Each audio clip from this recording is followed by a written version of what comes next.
വ്യത്യസ്തമായ ഒരു പൈനാപ്പിളാണ് Medusa pineapple. ഈ മെഡൂസ പൈനാപ്പിൾ സാധാ പൈനാപ്പിൾ പോലെ തോന്നിക്കുമെങ്കിലും ഇതിൻ്റെ പഴത്തിന് ഏറെ വ്യത്യസ്തവും ആകർഷകവും അത്ഭുതകരവുമായ ഒരു കാഴ്ചയാണ്.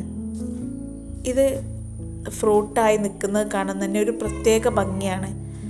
ഒരു വലിയ പഴത്തിൽ നിറയെ 100ഓളം ചെറുപഴങ്ങൾ ഉണ്ടായി നിൽക്കുന്ന കാഴ്ച. ഈ ഒരു പൈനാപ്പിൾ സാധാ പൈനാപ്പിൾ പോലെ ഒരു പൈനാപ്പിൾ ഉണ്ടായി അതിൽ നിന്ന് ഒരുപാട് ചെറിയ കുഞ്ഞ് പൈനാപ്പിളുകൾ ഉണ്ടാവുക എന്നതാണ്. ഈ ഒരു പൈനാപ്പിൾ അകത്തുള്ള ആ വലിയ പൈനാപ്പിൾ തന്നെ 3 കിലോയോളം തൂക്കം വരും. അതിൽ നിന്ന് പുറമേ പൊട്ടി വരുന്ന ഈ കുഞ്ഞു പൈനാപ്പിളുകൾക്ക് 50 മുതൽ 150 ഗ്രാം വരെ തൂക്കം വരുന്നുണ്ട്. മഴക്കാലത്ത് അല്പം മധുരം കുറവാണെങ്കിലും വേനൽക്കാലത്ത് അത്യാവശ്യം നല്ല മധുരമുള്ള പൈനാപ്പിളാണ് ഈ മെഡൂസ പൈനാപ്പിൾ. പൈനാപ്പിൾ ഉണ്ടായി നിൽക്കുന്നത് കാണാൻ തന്നെ പ്രത്യേക ഭംഗിയാണ്.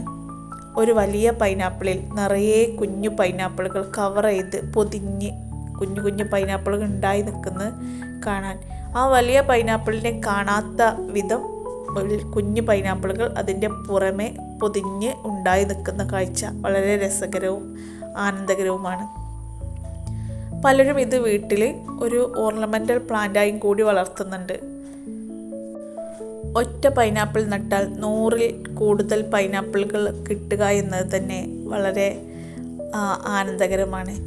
സാധാ പൈനാപ്പിളിൽ നിന്ന് വ്യത്യസ്തമായിട്ട് ഈ പഴത്തിൽ നിന്ന് മുള്ളില്ല എന്നത് ഏറെ വ്യത്യസ്തമാക്കുന്നുണ്ട്. പിന്നെ ഒരു ക്രിസ്പി ആയിട്ടാണ് നമുക്ക് കഴിക്കുമ്പോൾ ഫീൽ ചെയ്യുന്നത്.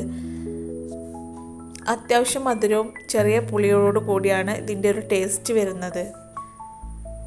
വ്യത്യസ്ത പ്ലാന്റുകൾ വെക്കാൻ ഇഷ്ടപ്പെടുന്നവർക്ക് ഈ ഒരു പ്ലാന്റ് വാങ്ങി വെക്കാവുന്നതാണ്.